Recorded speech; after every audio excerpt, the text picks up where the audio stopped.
विष्णुपदाय कृष्णपृष्ठाय भूतले श्रीमते भक्तिवेदान्त स्वामिने नमस्ते सारस्वती देवे गौरवाणी प्रचारिणे निर्विशेष शून्यवादी पश्चात्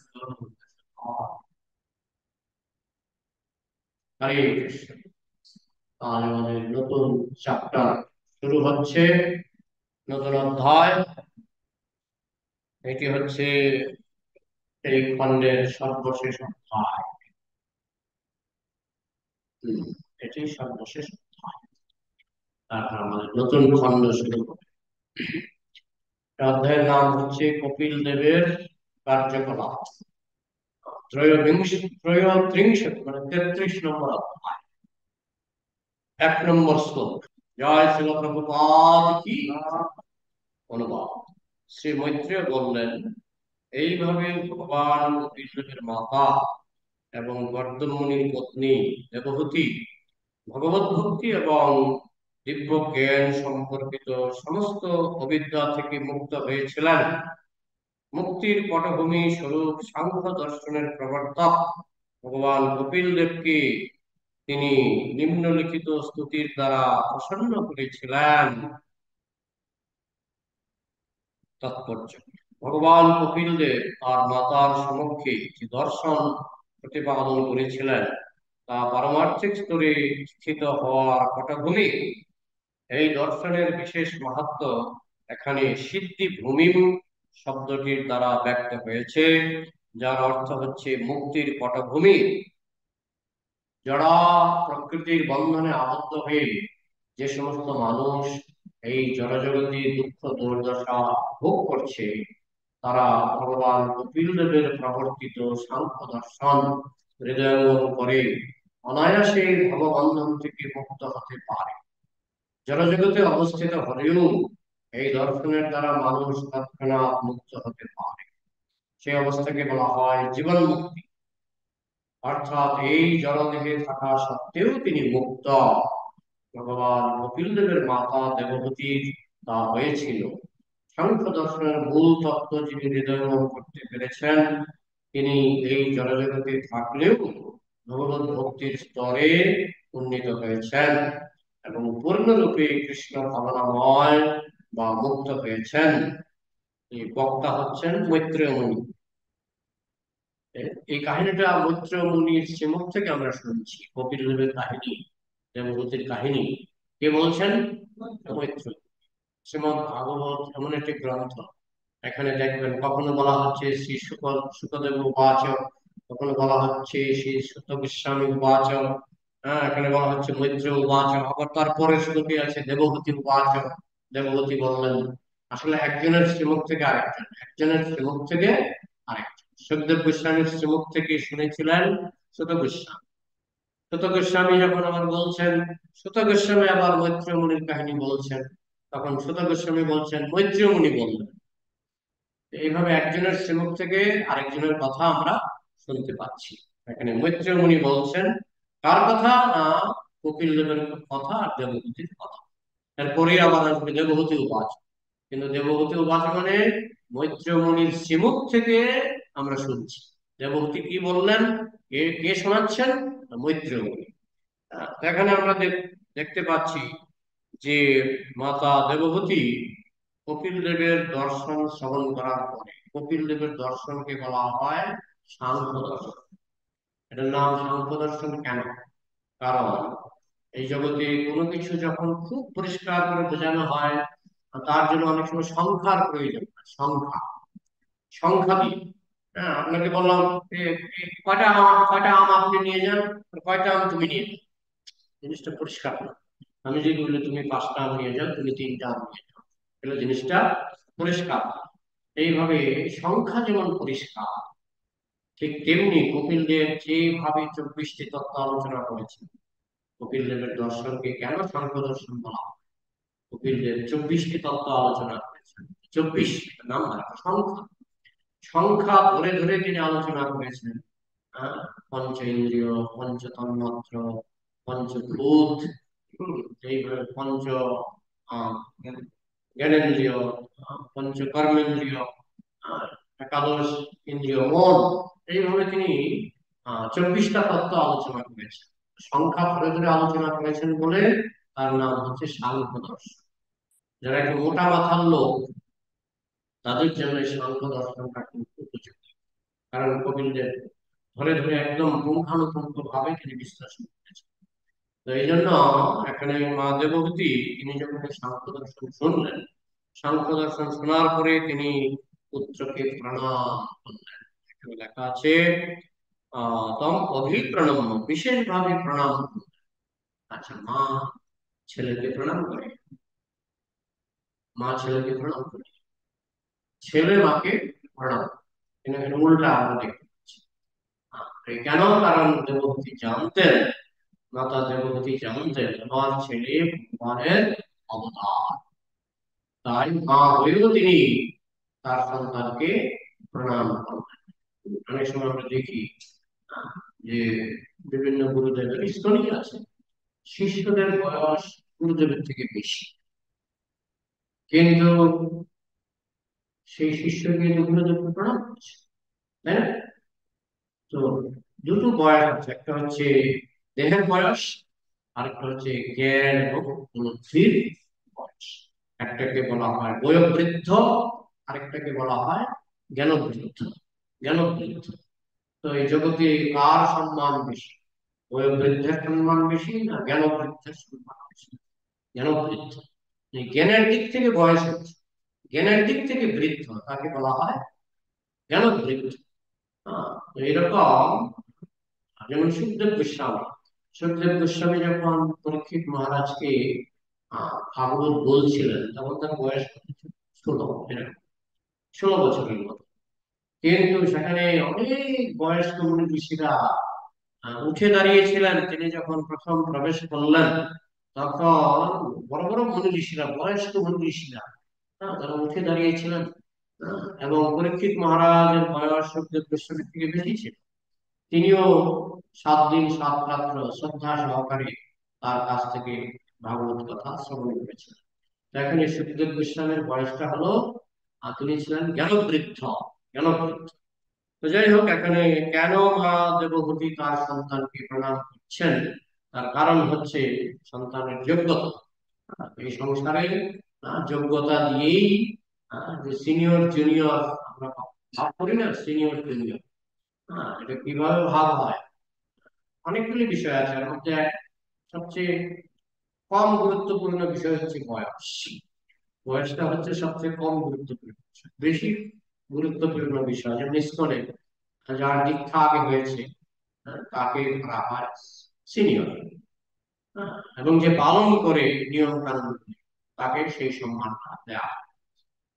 তাহলে যার দীক্ষা আগে হয়েছে, আমাদের যেমন প্রদীপ, প্রদীপ আমরা দেখাই, হ্যাঁ, একজনের পর একজন, একজনের পর একজন। যারা জানে না তারা কিন্তু উলট পালট করতে পারে। উলট পালট। দেখতে হবে কার দীক্ষা সবার আগে হয়েছে, তাকে আগে দেখাতে হবে, তারপরে কার দীক্ষা তারপরে হয়েছে তাকে দেখাতে হবে, তারপরে তাকে মানে পর পর করে পর পর করে। এবং যাদের দীক্ষা এখনো হয়নি তারা সবার শেষে নেবে। এই হচ্ছে সাধারণ নিয়ম। হ্যাঁ, তো এগুলি আমাদেরকে বুঝতে হবে। আমাদের এখানে তো বৈষ্ণব আচার নিয়ে আলোচনা হয় না, আমরা এখন সিলেবাস আছে বৈষ্ণব আচার, বৈষ্ণব আচার। তো তার উপরে কোর্স আছে, কোর্স, কোর্স করলে সার্টিফিকেট দেওয়া হয়। তো এগুলি আমাদের শিখতে হবে। হম। তো মৈত্র বললেন, এইভাবে ভগবান কপিল দেবের মাতা এবং কর্দম মুনির পত্নী দেবভূতি ভগবত ভক্তি এবং দিব্য জ্ঞান সম্পর্কিত সমস্ত অবিদ্যা থেকে মুক্ত হয়েছিলেন। মাতা দেবভূতি মুক্ত হয়েছিলেন। একই উপদেশ আমরাও শ্রবণ করেছি, কিন্তু আমরা মুক্ত হইনি অনেকে, তাই না? মা দেবভূতি শুনে মুক্ত হয়ে গেছিলেন, কিন্তু আমরাও শুনেছি একই কাহিনী, একই কথা, একই উপদেশ। যে উপদেশগুলি মা দেবভূতি শুনেছিলেন, আমরাও সেই একই কথা শ্রবণ করেছি, কিন্তু আমরা তো মুক্ত হইনি। অনেকেই আমরা জানি আমরা মুক্ত হইনি। হ্যাঁ। তো তার মানে কি? শ্রোতার মতো শ্রোতা হলে কাজ হবে। আমি যদি শ্রোতার মতো শ্রোতা হতে পারি, কাজ। মুক্তির পটভূমি স্বরূপ শান্ত দর্শনের প্রবর্তক ভগবান কপিল দেবকে তিনি নিম্নলিখিত স্তুতির দ্বারা প্রসন্ন করেছিলেন। এর পরের শ্লোকগুলি আসবে, মা দেবহূতি তার সন্তানকে স্তুতি করছেন, গুণকীর্তন করছেন, সন্তানের গুণকীর্তন করছেন, প্রার্থনা করছেন, প্রশ্ন করছেন, এগুলি আসবে তার পরের শ্লোকে। ভগবান কপিল দেব তার মাতার সমক্ষে যে দর্শন প্রতিপাদন করেছিলেন তা পারমার্থিক স্তরে স্থিত হওয়ার পটভূমি। পটভূমি মানে প্রেক্ষাপট। কপিল দেবের দর্শন বারবার শুনতে হবে, বারবার শুনতে হবে, যেহেতু আমাদের হৃদয়টা খুব মানে পাথরের মতো, পাথরের মতো। বলা হয় পাথরের উপরে যদি, এই জন্য অনেক সময় গ্রামাঞ্চলে টিউবওয়েল আছে না, টিউবওয়েল, টিউবওয়েল, টিউবওয়েলের এখানে কলের নিচে কি রাখে, কলসি রাখে, কলসি রাখে, সেখানে সিমেন্টের একটা ইয়ে থাকে, প্ল্যাটফর্ম, সেখানে দেখবেন একটা গর্ত বেড়ে যায়। সিমেন্ট গর্ত করা এত সহজ, কিন্তু কলসের চাপে প্রতিদিন হয়তো 50টা কলস থাকছে, তাতে কিন্তু এটা গর্ত হয়ে যাচ্ছে। তো আমাদের হৃদয়টা হচ্ছে তদর্শনং হৃদয়ং পতেতাং যদ্গ্রন্থমালয় হরিনামে ন বিক্রিয়তাথ যদা বিকারো। বলা হচ্ছে আমাদের হৃদয়টা হচ্ছে পাথরের মতো, পাথরের মতো। দেবভূতির হৃদয় ছিল একদম কোমল মাখনের মতো, তাই একবার শুনেই তার কাজ হয়ে গেছে। কিন্তু আমাদের হৃদয়টা হচ্ছে পাথরের মতো, তাই একবার শুনে আমাদের কাজ। মহাপ্রভু ধ্রুব চরিত্র কয়বার শুনতেন? প্রহ্লাদ চরিত্র, ধ্রুব চরিত্র কয়বার শুনতেন? 100 বার নয়, 100 বার শুনে আবার 100, 100 বার শুনে আবার 100। শতাবৃত্তি, এটাকে বলে শতাবৃত্তি। পাঠ করতেন কে? গদাধর পণ্ডিত। গদাধর পণ্ডিত পাঠ করতেন, একবার পড়তেন প্রহ্লাদ চরিত্র, আরেকবার পড়তেন ধ্রুব চরিত্র। এই দুটো চরিত্র মহাপ্রভু সবসময় গদাধর পণ্ডিতের কাছ থেকে শুনতেন। শতাবৃত্তি করি শুনে, শতাবৃত্তি, আবৃত্তি মানে ঘুরে ঘুরে, ঘুরে ঘুরে, বৃত্তি, ঘুরে ঘুরে, ঘুরে ঘুরে, মানে 100 বার হয়ে গেল আবার 100, 100 বার হয়ে গেল আবার 100। এই পুনরাবৃত্তি, আবৃত্তি সর্বশাস্ত্রাণাং বোধাদপি করিয়সি। বারবার যে শোনা, বলছে বুঝুন আর না বুঝুন, বুঝুন আর না বুঝুন, বারবার শুনতে হবে। বুঝে বা বুঝে না কে কি অদ্ভুত চৈতন্য চরিত। বলছে বুঝে আর না বুঝে, শুনতে হবে, বারবার শুনতে হবে। মহাপ্রভু নিজে, তার তো বারবার শোনার প্রয়োজন ছিল না, তিনি ভগবান, কিন্তু আচরণ করে, আপনি আচরিত প্রভু জীবের শিখায়, তিনি আচরণ করে দেখাচ্ছেন যে এইভাবে তোমরা শুনবে, বারবার বারবার শুনবে। তো এইভাবে আহ আমরা যদি বারবার শুনতে থাকি, আমরা বুঝি আর না বুঝি, আমাদের কিন্তু হৃদয়ে দাগ থাকবে। যারা শ্লোক মুখস্থ করে, মুখস্থ হয় না, খুব কষ্ট করে এক লাইন বলে আবার আটকে যায়। আমি বলি 1 কোটি বার বলবেন, মুখস্থ যদি না হয় আমার নাম কাটা। একটা শ্লোক 1 কোটি বার বলবেন, যদি মুখস্থ না হয় আমার নাম কাটা। কারণ 1 কোটি বার তো কেউ বলতে পারে না, মানে হয়তো বেশি না, 50 বার 100 বার বলার পরই বিরক্ত হয়ে যাবে, তাই না? কিন্তু এটাও ঠিক, বারবার বললে পরে মনে দাগ কাটবে এবং এই শ্লোক আসলে জন্য ভুলবে না। এইভাবে ভগবান কপিল দেব তার মাতার সমক্ষে যে দর্শন প্রতিপাদন করেছিলেন তা পারমার্থিক স্তরে স্থিত হওয়ার পটভূমি। তাই কপিল দেবের দর্শন আসলে এই শ্রীমদ্ ভাগবত আমাদের বারবার শুনতে হবে। শৃণ্যতাংশ কথা কৃষ্ণ কন্যাশ্রবণ কীর্তন যদি অন্তস্থ হি অভদ্রাণি বিধুনতি সুরিত সতাম। শৃণ্যতা, শোনা, বারবার শোনা। যত শুনবো, যত শুনবো যে অপদার্থ, যার ভক্তি মার্গে কোনো যোগ্যতা নাই, ভয়ের কোনো কারণ নাই, সে যদি বারবার শোনে, সে যদি বারবার শুনে, সে কিন্তু উতরে যাবে, উঠে যাবে, উঠে যাবে। এই দর্শনের বিশেষ মাহাত্ম এখানে সিদ্ধি ভূমি শব্দটির দ্বারা ব্যক্ত হয়েছে। সিদ্ধি ভূমি যে ভূমিতে সিদ্ধি পাওয়া যায়, সিদ্ধি মানে পারফেকশন, পারফেকশন, যার অর্থ হচ্ছে মুক্তির পটভূমি। কপিল দেবের এই দর্শন মুক্তির পটভূমি। ভালো করে মন দিয়ে শুনলে ভাগবতের কথা যদি আহ, শুনে বারবার, কে বলছেন? প্রভুপাদ। ভাগবতের কথা যদি কেউ বারবার শুনে না, মন নাড়া দেবে। তার প্রমাণ এই যে মানুষ বাড়ি ঘর ছেড়ে, কত আমাদের ইস্কনে ডাক্তার, ইঞ্জিনিয়ার, কোটিপতি, হ্যাঁ, বাড়ি ঘর ছেড়ে চলে আসে কেন? বারবার হয়তো শোনা হয় না, কিন্তু এই যে কয়েকবার শুনেছে, কয়েকবার শুনেই তাদের মন নাড়া দিয়েছে। তারা কোটি কোটি টাকার ব্যবসা বাণিজ্য ছেড়ে, বড় বড় চাকরি ছেড়ে তারা মন্দিরে চলে এসছে। হ্যাঁ, এই জন্য এটা হচ্ছে মুক্তির পটভূমি।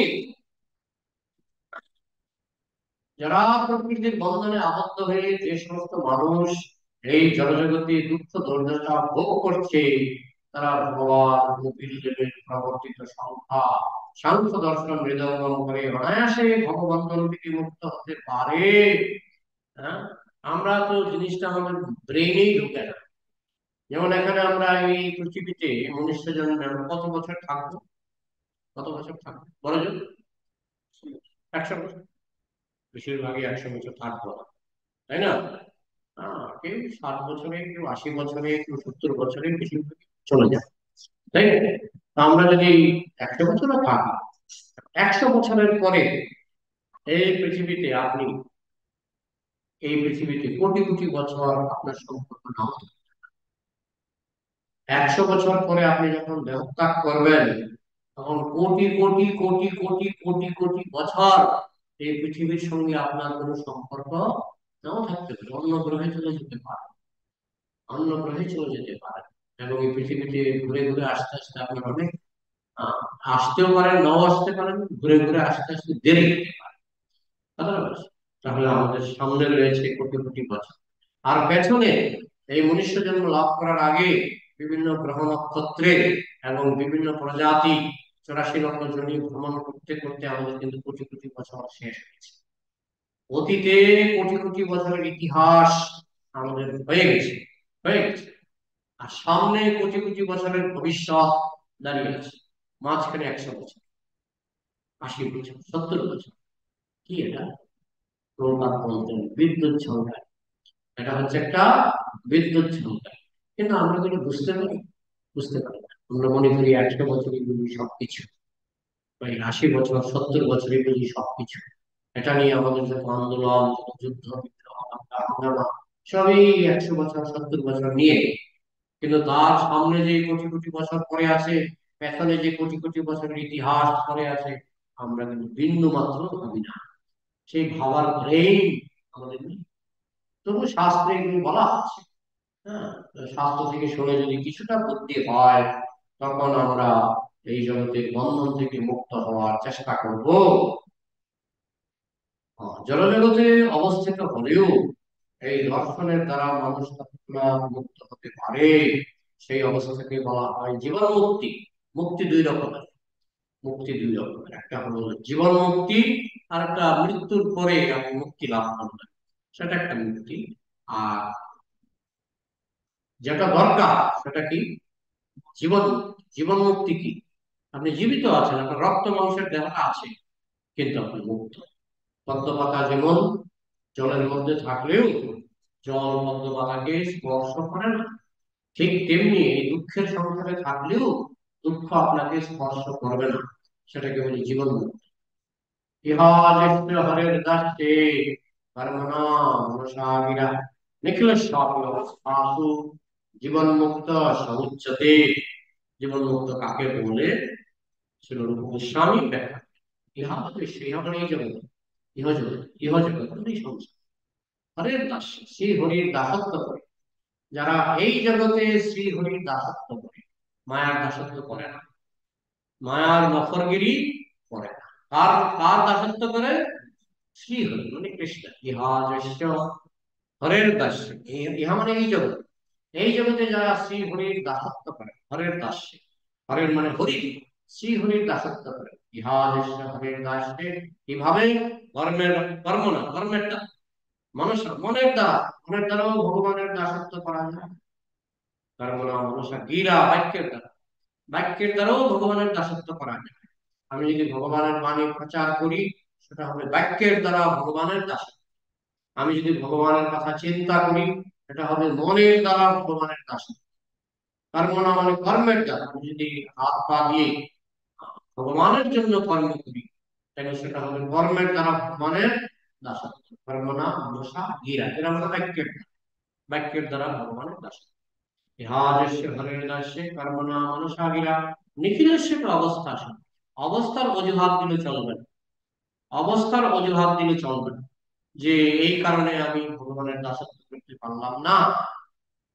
এই জন্য তো ভগবানের লীলাগুলি এবং ভগবানের শুদ্ধ ভক্তির লীলাগুলি বাজে অবস্থার মধ্যে। যেমন প্রহ্লাদ মহারাজ, তার অবস্থাটা কি ভালো ছিল না বাজে ছিল? বাজে। বাবা অভক্ত। কেমন বাবা? ব্রহ্মার কাছে বর পেয়েছে, তাকে দিনের বেলা মারতে পারবে না, রাত্রিবেলা মারতে পারবে না, আকাশে মারতে পারবে না, জলে মারতে পারবে না, ফলে মারতে পারবে না, মানুষ মারতে পারবে না। বিশাল বর পেয়েছে, অনেক বর পেয়েছে। এমন এক বাবা হয়ে গেছে নাস্তিক, কৃষ্ণকে মানে না, বিষ্ণুকে মানে না। তাহলে অবস্থাটা ছিল খারাপ। কেন এই লীলাগুলি ভগবান ভক্তকে দিয়ে করা? কারণ ভগবান দেখাতে চায় নিখিলেশ্বর কি অবস্থা, সমস্ত অবস্থার মধ্যে তোমাকে শুদ্ধ ভক্ত হতে হবে। অবস্থার অজুহাত, অবস্থার বাহানা দিলে চলবে না। এই কারণে আমি ভক্ত হতে পারলাম না। হ্যাঁ, আমার স্বামী অভক্ত, আমি ভক্ত হতে পারলাম না, আমার বাবা অভক্ত, আমি ভক্ত হতে পারলাম না। লীলাগুলি দেখুন, বৈষ্ণবের লীলাগুলি সব বাজে অবস্থা। পাণ্ডবরা 12 বছর কাটালো বনবাসে, 1 বছর কাটালো অজ্ঞাতবাসে। অবস্থাটা কি ভালো ছিল নাকি? ভালো। হ্যাঁ, হরিদাস ঠাকুরকে 22 বছরে ব্যত্রাঘাত করা হয়েছে। আর মহাপ্রভু নিজেই আসলেন মুঘল আমল। মুঘল আমল মানে ভারত তখন পরাধীন, মুসলমানের অধীন। মহাপ্রভুর অবস্থাটা কি ভালো ছিল? আমরা বলতে পারি অবস্থা ভালো হলে প্রচার করে। অবস্থা, জড়জগতের অবস্থা কখনো ভালো হবার নয়। যে কোনো বাজে অবস্থার মধ্যে কৃষ্ণ ভাবনামৃতের অনুশীলন, সেটাই ভগবান চান। কেননা জড়জগৎটাই একটা বাজে অবস্থা। জড়জগৎ মানে একটা জেলখানা, এখানে ভালো কিছু আমরা প্রত্যাশা করি না। আহ, কৃষ্ণদাস কবিরাজ গোস্বামী বলছেন, এই জড়জগতে যেটাকে তোমরা ভালো বলো, এটাও মন্দ। সুতরাং এই জড়জগতে ভালো কিছু নেই। হ্যাঁ, জড়জগৎটা কিরকম? একটা লোক বনের পথে যাচ্ছিল, বনের পথে যাচ্ছে। হ্যাঁ, তো সে অন্ধকারের মধ্যে তার ভয় ভয় করছিল। তখন সে দেখলো একটা কুঁড়ে ঘর, বনের মধ্যে একটা কুঁড়ে ঘর। তো সে গিয়ে কুঁড়ে ঘরের কিনারে দাঁড়ালো। তো ঘরের ভিতর থেকে কয়েকজন কথা বলছে। একজন বলছে, আমি ঘোড়াটা খাবো। আরেকজন বলছে, আমি হাতিটা খাবো। হ্যাঁ, আরেকজন বলছে, আমি মানুষটা খাবো। এ শুনে মেরেছে দৌড়। সে কি ভেবেছে ঘরের ভিতরে কে আছে? না, মানুষ খায়, ঘোড়া খায়, হাতি খায়। এই শুনে মেরেছে দৌড়। যাই হোক, পরে আমি জানতে পেরেছিল ওদের বাড়িতে পিঠা বানিয়েছিল, পিঠা। একটা পিঠা ছিল ঘোড়ার মতো, একটা পিঠা ছিল হাতির মতো, একটা পিঠা ছিল এরকম বিভিন্ন মানে না, বিস্কুট পাওয়া যায় বাজারে। হাতির মতো বিস্কুট, ঘোড়ার মতো বিস্কুট পাওয়া যায় না। তো ভেবেছে বাবা, তো বুঝতে পারিনি অন্ধকারের মধ্যে বনের মধ্যে একজন বলছে হাতি খাবো, ঘোড়া খাবো, মানুষ খাবো। এই উঠে গিয়েছে দৌড়। পরে জানতে পেরেছে এগুলি ছিল পিঠা, হাতির মতো পিঠা, ঘোড়ার মতো পিঠা। হ্যাঁ, এগুলি তারা খাবো বলছে, আর সে বুঝতে না পেরে দৌড় দিচ্ছে। যাই হোক, চিৎ জগতে সবই চিন্ময়। চিৎ জগতে সবই চিন্ময়, সবই আনন্দ। সেখানে হাতি ঘোড়া সব সমান। বোঝা গেল? আর জড়জগতে সবই মলমূত্র দিয়ে তৈরি। জড়জগতে সবই মলমূত্র দিয়ে তৈরি। হ্যাঁ, জড়জগতের হাতি ঘোড়া এক হিসেবে সমান, কারণ সবই সবই মন্দ। এই ভালো, এই মন্দ, এই সব ভ্রম। দ্বৈতে ভদ্রা ভদ্র জ্ঞান সকলেই, দ্বৈতে ভদ্রা ভদ্র জ্ঞান সকলেই কি আছে? সকলেই অভদ্রকে ভুলে গেছে। দ্বৈতে ভদ্রা ভদ্র জ্ঞান সকলেই অভদ্র। এই ভালো, এই মন্দ, এই সব ভ্রম। আহ, এখানে ভালোটাও মন্দ, মন্দটাও মন্দ। এই জড়জগতে ভালোটাও মন্দ, মন্দটাও মন্দ। আর চিৎ জগতে মন্দটাও ভালো, ভালোটাও ভালো। দুটো জগতের পার্থক্য আমাদের ভালো করে বুঝতে হবে। হ্যাঁ, আপনি আহ, সন্দেশের হাতি, সন্দেশের ঘোড়া সবই ভালো, সন্দেশের সাপ সবই ভালো। সন্দেশের সাপ খেয়ে তো আপনি মরবেন না। সন্দেশের সাপ খেয়ে আপনার কাছে মিষ্টি লাগে, তাই না? সুস্বাদুই লাগে। হ্যাঁ, তো সন্দেশের সাপ, সন্দেশের হাতি, সন্দেশের ঘোড়া মানে সব একই রকম, তাই না? আবার আপনি যদি পায়খানা দিয়ে হাতি ঘোড়া বানান, পায়খানা দিয়ে হাতি ঘোড়া বানান, তাহলে এই সব একই রকম। পায়খানার হাতি, পায়খানার ঘোড়া, হ্যাঁ, কলকাতায় বিক্রি হয় প্লাস্টিকের পায়খানা, দেখেছেন? দেখেছেন? তো যাই হোক, কি জিনিস দিয়ে বানাচ্ছেন তার উপরে নির্ভর করবে কোনটা ভালো কোনটা মন্দ। তো জড়জগৎটা একটা মন্দ জিনিস দিয়ে তৈরি, এই জড়জগৎটা একটা মন্দ জিনিস দিয়ে তৈরি, তাই জড়জগতের ভালোটাও মন্দ, আর চিৎ জগতের মন্দটাও ভালো। এই জন্য চিৎ জগতে বস্ত্র হরণ ভালো, চিৎ জগতে ভগবান শ্রীকৃষ্ণ গোপীদের সঙ্গে রাস নাচ করছেন ভালো, মন্দ এমনিতে পরকীয়া হচ্ছে মন্দ, কিন্তু চিৎ জগতে ভালো, চিৎ জগতে ভালো, কারণ সেখানে সবকিছুই ভগবানের সচ্চিদানন্দময় শক্তি দিয়ে তৈরি, তাই সেখানে সবকিছুই ভালো। আর এই জড় জগতে সব বহিরঙ্গা শক্তি দিয়ে তৈরি, তাই এই জগতে সবকিছুই মন্দ। তো যাই হোক, ভগবানের কথা শুনতে শুনতে আমরা যখন এই জগতে থেকেই কর্মের দ্বারা, মনের দ্বারা, বাক্যের দ্বারা ভগবানের সেবা করব, তখন আমাদেরকে বলা হবে জীবন মুক্ত। ইহা দৃষ্ট হরির দাস্তে কর্মণা মনুষাবিরা নিখিলেশ্বরাপি অবস্থাসু জীবন মুক্ত সৌচ্যতে। তাকে বলা হয় জীবন মুক্ত। এই জগতে থাকলেও, রক্ত মাংসের দেহের বন্ধনে থাকলেও সে কিন্তু শুদ্ধ কৃষ্ণ ভক্ত, তাই রক্ত মাংসের দেহের বন্ধন তাকে স্পর্শ করতে পারে না। ঠিক যেমন পদ্মপাতার জল পদ্মপাতাকে স্পর্শ করতে পারে। ব্রহ্মণ্যধায় কর্মাণি সঙ্গম ত্যক্ত্বা করোতি যা লিপ্যতেন স্বপাপেন পদ্মপত্র মীমাংসা। গীতাতে বলা হচ্ছে পদ্মপাতায় যেমন জল স্পর্শ করে না, এই জগতে দুঃখ দুর্দশা পাপ শুদ্ধ ভক্তকে স্পর্শ করে না। এটা হচ্ছে জীবন মুক্ত। আরেকটা কি উল্টাটা? উল্টাটা কি? জীবন মৃত। একটা হচ্ছে জীবন মুক্ত, আরেকটা কি? জীবন মৃত। ইহা নিঃস্ব নহ নেহযৎ কর্মধর্মায় ন বিরাগায় কল্পতে ন তীর্থপদ সেবায় জীবন্নপি মৃত ঈশা। সে জীবিত হয়েও মৃত। কে? নেহযৎ কর্মধর্মায়, যে ধর্ম অনুসারে কর্ম করে না। নেহযৎ কর্মধর্মায় ন বিরাগায়, যার কোনো বৈরাগ্য নাই, লোভ ভোগ বাসনা কোনো বৈরাগ্য নাই, সে জীবিত হয়েও মৃত। নেহযৎ কর্মধর্মায় ন বিরাগায়, ধর্ম থেকে যদি বৈরাগ্য না আসে সে জীবিত হয়েও মৃত। নহযৎ কর্ম ধর্মায় বিরাগায় কল্পতে ন তীর্থপদ সেবায়। আর বৈরাগ্য আছে কিন্তু বৈষ্ণব সেবা করে না, সে জীবিত হয়েও মৃত। ন তীর্থপদ সেবায় জীবন নদী মৃত হিসাব, সে জীবিত হয়েও মৃত। তাহলে এই সংসারে দুই ধরনের লোক আছে, জীবন মুক্ত আর জীবন মৃত। আমাদের প্রভুপাদ জীবন মুক্ত, রূপ গোস্বামী জীবন মুক্ত, সনাতন গোস্বামী জীবন মুক্ত, বৃন্দাবনের সন গোস্বামী, তারা সকলেই ছিলেন জীবন মুক্ত। আর আজকাল অধিকাংশই জীবন মৃত, জীবিত হয়েও মৃত। কৃষ্ণদাস কবিরাজ গোস্বামী তাই বলছেন যে যে শুদ্ধ কৃষ্ণ ভক্ত হয়নি বা যে কৃষ্ণ ভক্তই হয়নি, তার যে সে যে শ্বাস প্রশ্বাস নিচ্ছে, এটা হচ্ছে কর্মকারের দোকানে একটা যন্ত্র আছে, হাফর, হাফর, হাফর টানে, টানলে ফুলে একবার চুপসে যায় একবার। বলছে যে মানুষ কৃষ্ণ ভক্তি লাভ করেনি তার শ্বাস প্রশ্বাসটা হচ্ছে কর্মকারের হাফরের, শ্বাস প্রশ্বাস নিচ্ছে কিন্তু সে জীবন মৃত। সাংখ্য দর্শনের মূল তত্ত্ব যিনি হৃদয়ঙ্গম, অর্থাৎ এই জড়দেহে থাকা সত্ত্বেও তিনি মুক্ত পুরুষ। ভগবান কপিল দেবের মাতা দেবকীর তা হয়েছিল, কপিল দেবের মা ছিলেন জীবন মুক্ত, জীবন মুক্ত। সাংখ্য দর্শনের মূল তত্ত্ব যিনি হৃদয়ঙ্গম করতে পেরেছেন, তিনি এই জড়জগতে থাকলেও ভগবত ভক্তির স্তরে উন্নীত হয়েছেন এবং পূর্ণরূপে কৃষ্ণ ভাবনাময় বা মুক্ত হয়েছেন, অর্থাৎ তিনি জীবন মুক্ত। গোলকে যাওয়ার আগেই তিনি জীবন মুক্ত। এই সংসারে রক্ত মাংসের শরীরে থাকলেও তিনি জীবন মুক্ত। কেরালাতে এক ধরনের নারকেল পাওয়া যায়, এরকম খটখট খটখট আওয়াজ করে। এটা ভাঙলে পরে ভিতর থেকে নারকেলটা বেরিয়ে আসে। আমাদের নারকেল গুলি কিন্তু এরকম, আমাদের নারকেল গুলি ভাঙলে আবার নাকি আহ, ছাড়াতে হয়, কিন্তু কেরালা এক ধরনের নারকেল আছে, আপনি ভাঙলে ভেতর থেকে অনেক সময় পাওয়া যায়, বিক্রি হয়।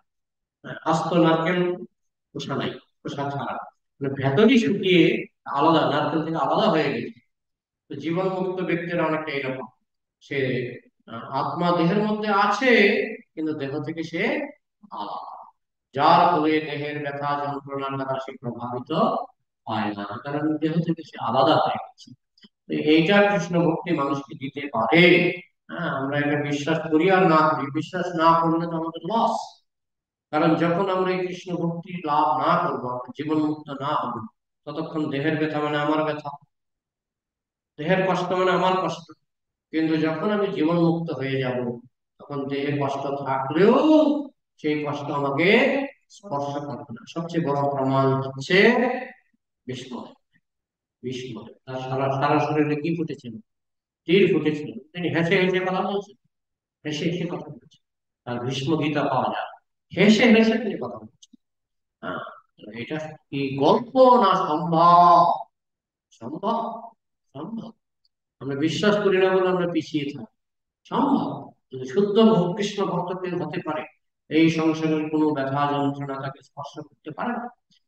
যেমন পরীক্ষিত মহারাজকে তক্ষক নাগে দংশন করেছিল, আর পরীক্ষিত মহারাজ হাসছেন, হাসছেন।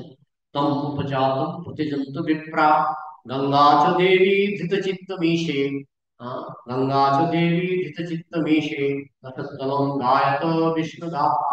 তম উপজাতম প্রতিজন্ত বিপ্রা, গঙ্গা চ দেবী ধৃতচিত্ত মিশে। বলছে, আমি এখন কৃষ্ণ কথা শুনতে শুনতে আমার আহ আমার মন এখন সম্পূর্ণ নির্মল হয়ে গেছে। হ্যাঁ, হে ব্রাহ্মণগণ, আপনারা আমাকে আশীর্বাদ করুন। হে গঙ্গা দেবী, আমাকে কৃপা করুন। বিজুপসৃষ্ট উপপস্তাক্ষকবা দশদলং গায়ত বিষ্ণু দাতা। সেই ব্রাহ্মণের তক্ষক কোথায়? হে তক্ষক, তুমি আসো, তুমি আসো, আমাকে দংশন করো। হে ব্রাহ্মণগণ, আপনারা কৃষ্ণ কথা কীর্তন করুন। হ্যাঁ, গায়ত কৃষ্ণ গাথা, আপনারা কৃষ্ণ কথা কীর্তন করুন। আর সেই তক্ষক, তুমি আসো, আমাকে দংশন করো। হ্যাঁ, তো দংশন করলো, তক্ষক এলো এবং দংশন করলো। পরীক্ষিত মহারাজ হাসতে হাসতে হাসতে হাসতে গোলকে চলে গেল। এই হচ্ছে কৃষ্ণ ভক্তি, এত বড় জিনিস দিতে পারে, কিন্তু আমরা ভরসা করি না বলে, বিশ্বাস করি না বলে আমরা এটা সিরিয়াসলি নেই না। কিন্তু এটা কৃষ্ণ ভক্তি আপনাকে দিতে পারে। হ্যাঁ, এটা লাভ করলে পরে আর সংসারের কোনো ভয় নাই, সংসারের কোনো দুঃখ যন্ত্রণা আপনাকে দুঃখ দিতে পারবে না। এটাই হচ্ছে জীবন মুক্ত। তো এখানেই রাখছি, কারো যদি কিছু প্রশ্ন থাকে আলোচনা করা। অনলাইন প্রশ্ন আছে কি? কোনো প্রশ্ন আছে? হ্যাঁ, বলো। কে? বর্ণ।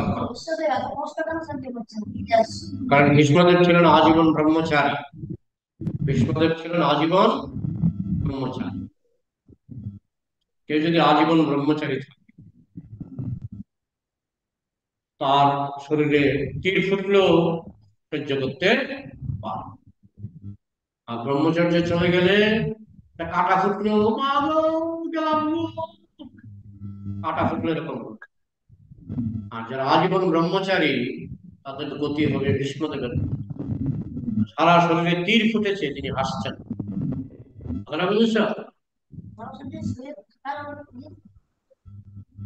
সেটা ভগবান দেখাচ্ছেন যে ভক্তের যে মাহাত্ম, ভক্তের মাহাত্ম। ভীষ্মদেব আসলে ভক্ত, দেখাচ্ছেন দেখো, তার সারা শরীরে তীর ফুটে আছে, কিন্তু তিনি হেসে হেসে কথা বলছেন। ভক্তের বীরত্ব, ভক্তের মাহাত্ম, সেটা ভগবান প্রমাণ দিচ্ছেন ভীষ্মদেবের মাধ্যমে। বুঝা গেল?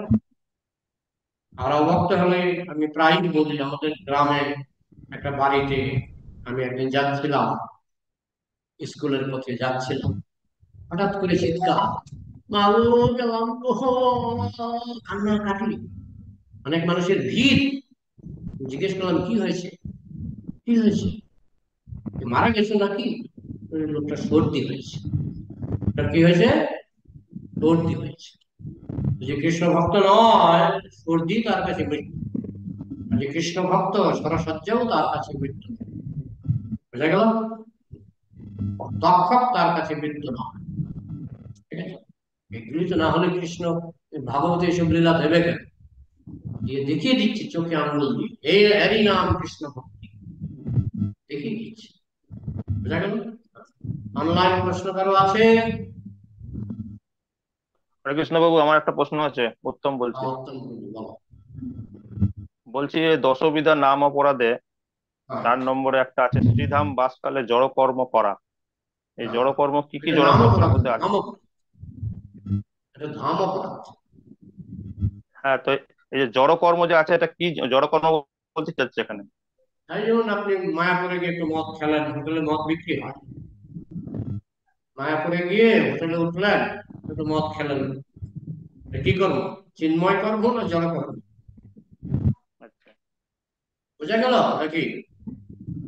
না, আপনি তো মদ দিলেন, বাকি আরো অনেক কিছু খাবার পাওয়া যায়, ধরুন বাইরে ধরুন মোমো পাওয়া না, যাচ্ছে, প্রসাদ খাবেন ঘুগনি না পাওয়া সেটাও যাচ্ছে। জড় কর্ম। প্রসাদ খাবেন না সেটাও জড় কর্ম।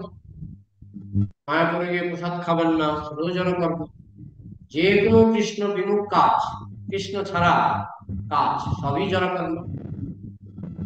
তো বাইরে যে আপনার মোমো টোমো পাওয়া যায়, চপ সিঙ্গাড়া, তারপরে জিলাপি, এগুলো পাওয়া যায়, এগুলো এগুলি এগুলো এগুলো খাওয়া যায়? গুরুদেব ছেলে আপনিও খাবেন।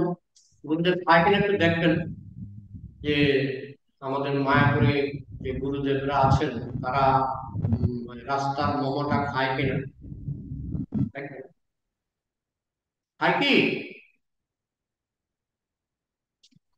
চুপ করে আছেন। উত্তম প্রভু হ্যাঁ, ডিসকানেক্টেড। হ্যাঁ, না হয়ে চলে এসছে। হ্যাঁ, তো ডিসকানেক্ট আমার হয়েছিল, চলে উত্তরটা এসছে। পেয়েছেন? হ্যাঁ, ওই যে বললেন যে ইয়ে কি মহারাজ না কি বললেন একটা, হ্যাঁ, প্রভুরা না গুরুদেব যদি মহারাজ খায়, খায় নাকি? গুরুদেব খাচ্ছেন, তা আপনি গুরুদেবের পেছনে গিয়ে দাঁড়াবেন, খাবেন। কিন্তু প্রশ্ন হচ্ছে আজ অব্দি আমি দেখি, হ্যাঁ, কোন গুরুদেবকে গুরুদেব। রাস্তা থেকে সময় মতন, তারপরে পানিপুরি, ফুচকা ফুচকা গুরুদেবকে খেতে না, দিই। অনেক ভক্তকে দেখি খেতে। অনেক অনেক ভক্তের মধ্যে আপনার আদর্শ ভক্ত হতে হবে তো। আর আদর্শ হচ্ছে গুরুদেব। আদর্শ হচ্ছে গুরুদেব। গুরুদেব যদি অনেক পুরনো পুরনো ভক্ত। ফুচকা খায় আপনিও খাবেন, কিন্তু গুরুদেব তো খায় না, তাই না? হ্যাঁ, খান না, গুরুদেব কিছুই খান না। হ্যাঁ বলুন। ইসকনের ভক্তরা হ্যাঁ, ফুচকা বলছি খায়, নিজে গুরুদেব তো। তৈরি করে, নিজে তৈরি করে, হ্যাঁ, নিজে তৈরি করে খায়। হ্যাঁ, হ্যাঁ। ঠিক ঠিক আছে, আছে বাবু, বুঝলাম। গেলেন? হ্যাঁ, ওই বুঝলাম রাস্তা, বাবু। যেগুলো যেগুলো বৈষ্ণব দেখে শিক্ষা নেবেন না, যে কোনো বৈষ্ণব থেকে শিক্ষা নেন, শিক্ষা নেবেন আদর্শ বৈষ্ণব থেকে, আদর্শ বৈষ্ণব থেকে শিক্ষা নেবেন। ঠিক আছে? ঠিক আছে বাবু, হরে কৃষ্ণ। আর কারো কিছু প্রশ্ন আছে? হরে কৃষ্ণ প্রভু, আর কারো আমি কিছু? দেবরাজ হ্যাঁ, বলছিলাম। হ্যাঁ, হ্যাঁ, ও বলছিলাম যে আমি মানে কিছু মানুষকে মানে ভক্ত করার চেষ্টা করছি। তো কিছু হ্যাঁ। কিছু মানুষ ভক্তিপথে আসছে, কিন্তু আবার কখনো কখনো না তারা আবার ভক্তিপথ মানে ক্লাস শুনতে না, ক্লাস শুনতে আসছে না। তো এদেরকে মানে কিভাবে এই ভক্তিপথে স্থিত রাখবো? এ দেখুন, প্রভুপাদের ছেলে ভক্ত হয়নি, প্রভুপাদের স্ত্রী ভক্ত হয়নি, কৃষ্ণের এক ছেলে ভক্ত হয়নি। এই ভক্তি ব্যাপারটা যার যার নিজের ব্যাপার। আমরা যথাসাধ্য চেষ্টা করব, কেউ আসবে কেউ আসবে না। হুম, বুঝা গেল? ঠিক আছে। হ্যাঁ, বুঝতে পেরেছি। মানে মানে বহু কেউ এলে না তখন একটু মনটা খারাপ হয় যে মন খারাপ ভক্তিবাদেরকে করবেন না। আনলাম। প্রভুপাদ যখন আমেরিকায় প্রচার করেছিলেন, প্রথমে একবার একটা পাঠ করছিলেন, একটা লোকও ছিল না। তো একদিন গিয়ে দেখে প্রভুপাদ একলা একলা পাঠ করছে। তখন প্রভুপাদকে বলছেন, প্রভুপাদ আপনি যে এখানে পাঠ করছেন, শ্রোতা নাই তো। তখন প্রভুপাদ বলছেন, কেন? এই যে টিকটিকি আছে, তো শুনছি। এই যে এখানে মশা আছে, এটা শুনছি। তো নাই কে বললো। হ্যাঁ, তো শুদ্ধ ভক্ত হিসাবে এত পাত্তা দেয়, এত পাত্তা দেয়। বুঝা গেল? ঠিক আছে প্রভু, ধন্যবাদ, বুঝতে হরে পারলাম। কৃষ্ণ। হরে আর কারো কিছু আছে? নাহলে জয়ধ্বনি হবে। প্রশ্ন নেই? মাতাজিদের প্রশ্ন নেই? তাহলে জয়ধ্বনি দিচ্ছি, যদি কারো কিছু প্রশ্ন না থাকে। জয় গ্রন্থরাজ শ্রীমদ্ ভাগবতম কি, সমগ্র বৈষ্ণব ভক্তবৃন্দ কি, শ্রীল প্রভুপাদ কি।